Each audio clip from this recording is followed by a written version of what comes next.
বেগম খালেদা জিয়ার জানাজায় মানুষের ঢল নামলে সংসদ ভবনের দক্ষিণ প্লাজাকে ঘিরে থাকা সকল সড়ক স্থবির হয়ে পড়ে।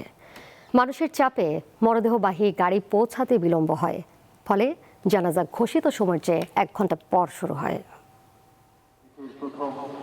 লাখো লাখো মানুষের উপস্থিতিতে বেগম জিয়ার নামাজে জানাজা অনুষ্ঠিত হয়েছে মানিক মিয়া অ্যাভিনিউতে। এটি যেন ইতিহাসেরই সেই পুনরাবৃত্তি। ৪৪ বছর আগে একই স্থানে লাখো মানুষ শহীদ রাষ্ট্রপতি জিয়াউর রহমানকে শেষ বিদায় জানিয়েছিলেন। আজ আবার সেই জায়গাতেই নেমেছে মানুষের ঢল।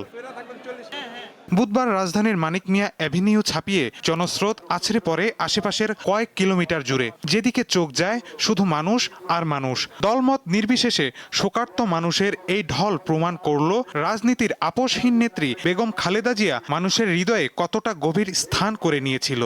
তিনবারের প্রধানমন্ত্রী হয়েছিলেন, তিনি সত্যর পথে ছিলেন, আপোষহীন। তিনি কখনো মিথ্যার সাথে হাত মিলান নাই। সেই ৯৬ সাল থেকে যে মায়ের নেতৃত্বে রাজপথে স্লোগান, মিটিং, মিছিল শুরু করেছি, আজকে সেই মাকে আমরা হারিয়েছি।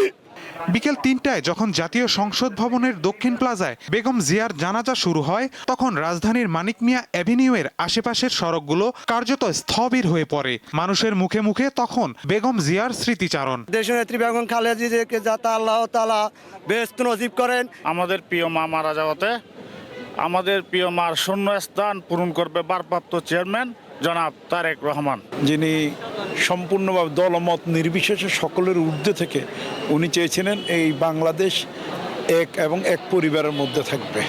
দীর্ঘ রোগ ভোগ, কারাবাস আর নানা চড়াই উতরাইয়ের পর তার এই বিদায় প্রমাণ করে ক্ষমতার বাইরে থেকেও একজন নেতা কিভাবে গণমানুষের মনে বেঁচে থাকতে পারেন। মাহিদুর রহমান, দীপ্ত সংবাদ, ঢাকা।